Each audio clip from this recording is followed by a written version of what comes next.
joy to be here. Yeah, this 23rd of July 2023.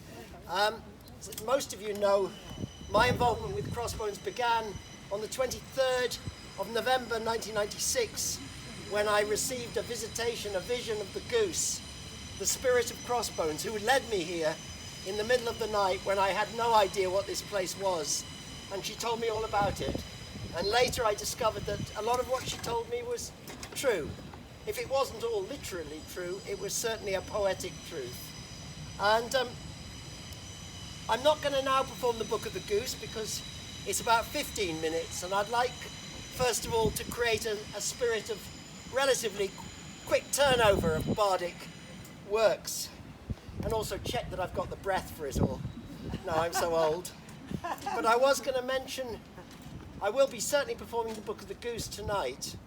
And in the Book of the Goose, there is the goose's prophecy that in the month July, and the day shall be 23, in the year of Our Lady Mary Ovary, Southwark shall arise naked in her liberty.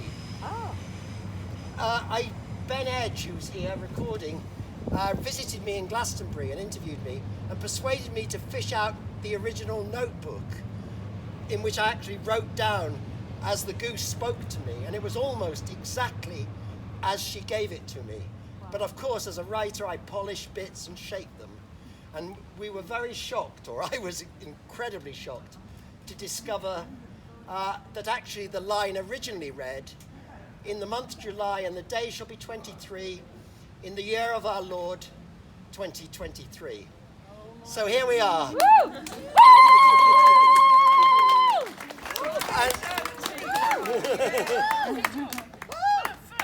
But first, happy birthday. oh.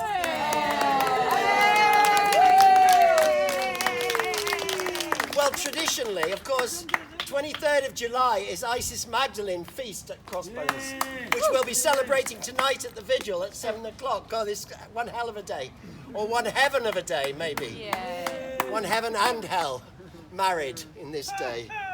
So, yeah, that's a brief introduction just to say why that is so special. And I know there's one or two folk here have come here hoping for the apocalypse. And I ain't going to say it ain't going to happen. Although Crow, when he asked the goose says to Crow, it's already happened, dear. You just haven't noticed. And I tend to go with that. We're ready in hell. We're already dead. Ready in hell. And this is the Southwark Mysteries, in which inspired all of this. So I'm going to perform from the Book of the Crow, the second of the vision books. It was revealed by the goose to John Crow, my shamanic persona, who took on a life of his own that night. And so the Book of the Goose I'll be doing at the vigil tonight. But now to start today's bardings, I'm going to do the Book of the Crow.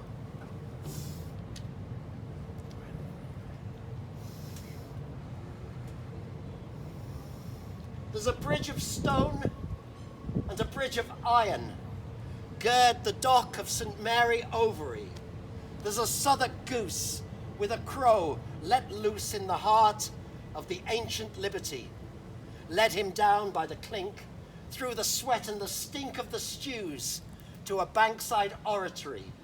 And they saw the tide turn, and they saw London burn, saw it rise from the ashes of history.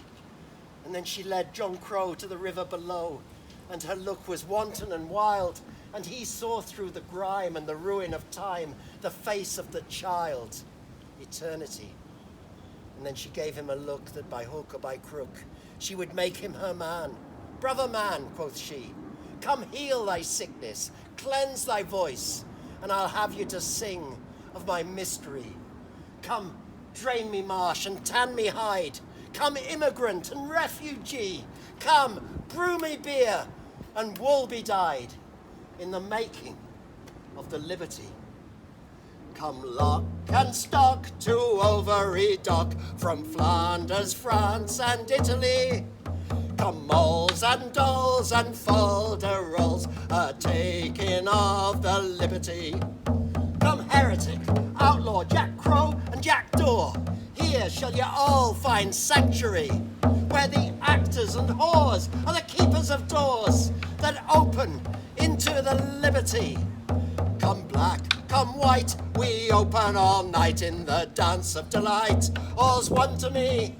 Take each as I find, and I'll have the mind, the stewardship of my liberty. For true, this place has its brute ugly face of tribal bile and bigotry. A mob is turned, a church is burned, all in the name of liberty. We touched the clink, we wanted a drink, we looted a gin distillery. We ranted and reeled in St. George's Field and blooded the face of liberty.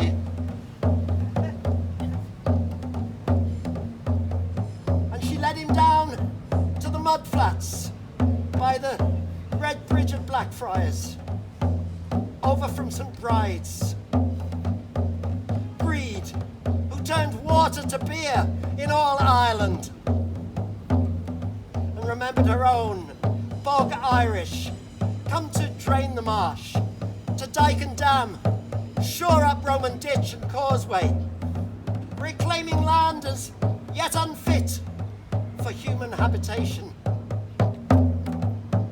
Dirty Lane, Bandy Leg Walk, hovels and churches torched by King Mob rampant, and the secret mass house in Kent Street, where the wind rustled their prayers like parchment. Fistful of Thames mud, let slip and wash away.